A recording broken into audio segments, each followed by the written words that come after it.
Hello दोस्तों, मैं हूँ ऋषिराज सर और मैं आज वीडियो में लाया आपके लिए इम्पोर्टेंट डेरिवेशंस।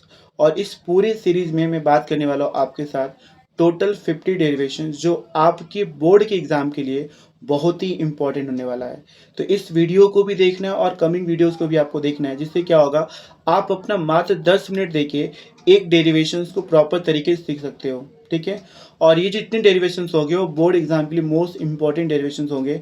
इसके अलावा और कोई डेरिवेशन करने की आपको ज़रूरत नहीं पड़ेगी, इसकी गारंटी मैं दे सकता हूँ। और इसके जो भी नोट्स होंगे वो मेरे व्हाट्सअप ग्रुप में और मेरे टेलीग्राम चैनल पर आपको मिल जाएंगे, जिसका लिंक मैं डिस्क्रिप्शन बॉक्स में डाल दूंगा। चलिए चालू करते हैं आज का इम्पॉर्टेंट डेरिवेशन नंबर 1।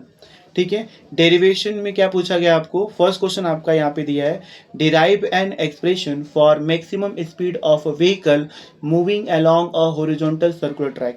ये जो क्वेश्चन है फेब 24 में भी आया था एंड फेब 26 में भी आया था, और ये क्वेश्चन आपके लिए इंपॉर्टेंट भी है क्योंकि बहुत सारे क्वेश्चंस क्या होते हैं, बार बार रिपीट होते हैं। तो ये क्वेश्चन आपको 2 मार्क्स में हमेशा आता है। देखो लिखना क्या है, देखो लिखेंगे तो बहुत कुछ लिख सकते हैं इसके अंदर, लेकिन आपको एग्जाम में लिखना कितना है, 2 मार्क्स के लिए। देखो समझो यहाँ पे सपोज मान लो आपके पास हॉरिजॉन्टल ट्रैक है। सपोज मान लो ये आपका एक हॉरिजॉन्टल सर्कुलर ट्रैक है, तो मैं खाली एक सेक्शन को बना रहा हूँ। सपोज मान लो ये सेंटर है, से पूरा सर्कल होगा इस तरीके से। ठीक है। और इसका रेडियस कितना होगा ये, तो ये इसका रेडियस कितना होगा, यहाँ पे ये आर होगा। कितना होगा ये आर। और ये मेरा व्हीकल है, ये मेरा क्या है, व्हीकल है। देखो वीआईपी व्हीकल, देखो यहाँ पे अच्छे से देखो।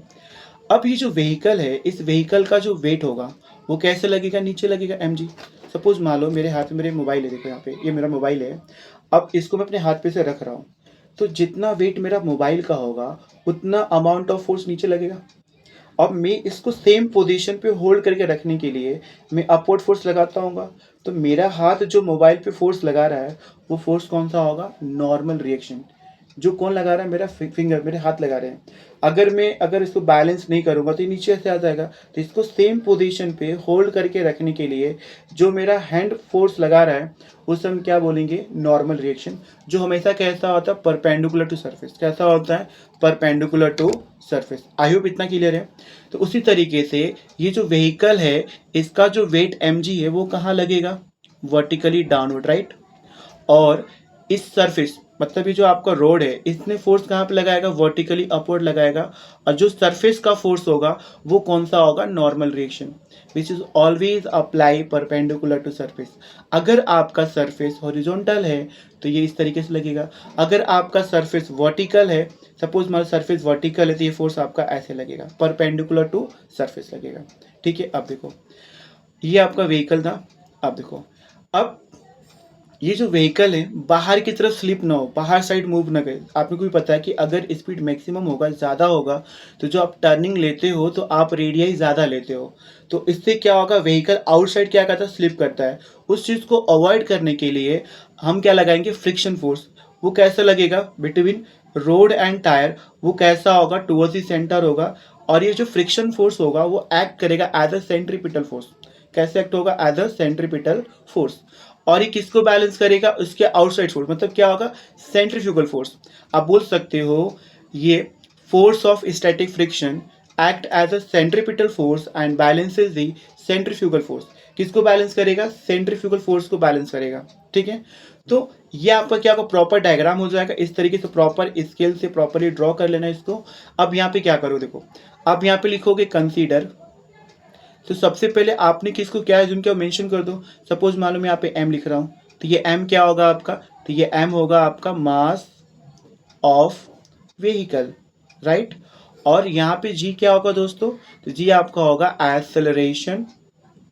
क्या होगा आपका, एक्सेलरेशन ड्यू टू ग्रेविटी। क्या होगा आपका, एक्सेलरेशन ड्यू टू ग्रेविटी। इतना क्लियर है आपको। देखो यहाँ पे r, यहाँ पे क्या होगा, तो यहाँ पे r होगा रेडियस ऑफ कर्वेचर। क्या होगा, रेडियस ऑफ कर्वेचर। अब हम बात करते हैं यहाँ पे F S. What is F S, F S इसे क्या होगा, फोर्स ऑफ, आप इसे बोल सकते हो स्टैटिक फ्रिक्शन। क्या होगा आपका, force of static friction. Now N क्या होगा आपका, तो आप बोल सकते हो एन इज नॉर्मल रिएक्शन। क्या होगा आपका, नॉर्मल रिएक्शन। इतना क्लियर है आपको। अब यहाँ पे देखो, अब इस जो व्हीकल है आप मुझे देख के बताना क्या इस व्हीकल पे टोटल कितने फोर्स लग रहे हैं। अगर आप नोटिस करोगे ना इस व्हीकल पे टोटल जो फोर्स लग रहा है वो 3 लग रहे हैं। पहला तो वेट mg, तो आप बोल सकते हो वेट mg अप्लाई या डायरेक्टेड वर्टिकली डाउनवर्ड, आप मेंशन कर सकते हो there are 3 forces are acting on the vehicle. First is weight mg, कैसा होगा, directed vertically downward, and second is normal reaction directed vertically upward, and third is force of static friction which is directed, कैसा होगा आपका, toward the centre, या फिर क्या बोलेंगे directed horizontally, कैसा होगा, हॉरिजॉन्टली डायरेक्ट हो रहा है यहाँ पे। तो हम बोल सकते हैं इस व्हीकल पे टोटल कितने फोर्स, 3 फोर्स लग रहे हैं। वेट कैसे लग रहा है, बोलो एक बार, वेट कैसे लग रहा है, वर्टिकली डाउनवर्ड, एंड कैसे लग रहा है, वर्टिकली अपवर्ड, एफ एस कैसा है, हॉरिजॉन्टली है, या फिर क्या बोल सकते हैं toward the centre of the circle लग रहा है। और ये किसको बैलेंस कर रहा है, सेंट्रीफ्यूगल फोर्स को। ठीक है, देखो यहाँ पे, अब यहाँ पे क्या होगा, इक्विलिब्रियम कंडीशन है, तो ये नॉर्मल किसको बैलेंस कर रहा है, वेट को बैलेंस कर रहा है। एफ एस किसको बैलेंस कर रहा है, सेंट्रीफ्यूगल फोर्स को बैलेंस कर रहा है। तो यहाँ पे 2 इक्वेशन बनेंगे, कितने बनेंगे आपके, 2 इक्वेशन बनेंगे। देखो यहाँ पे, तो आप यहाँ पे क्या बोलोगे, देखो मैंने यहाँ पे क्या बोला, नॉर्मल किसको बैलेंस कर रहा था, मास को, मतलब वेट को बैलेंस किसको कर रहा, वेट को बैलेंस कर रहा था। तो यहाँ पे क्या लिखोगे आप, तो यहाँ पे लिखोगे आप नॉर्मल रिएक्शन को आप नॉर्मल फोर्स भी बोल सकते हो। तो नॉर्मल रिएक्शन बैलेंसेस दी, क्या लिखेंगे, बैलेंसेस दी,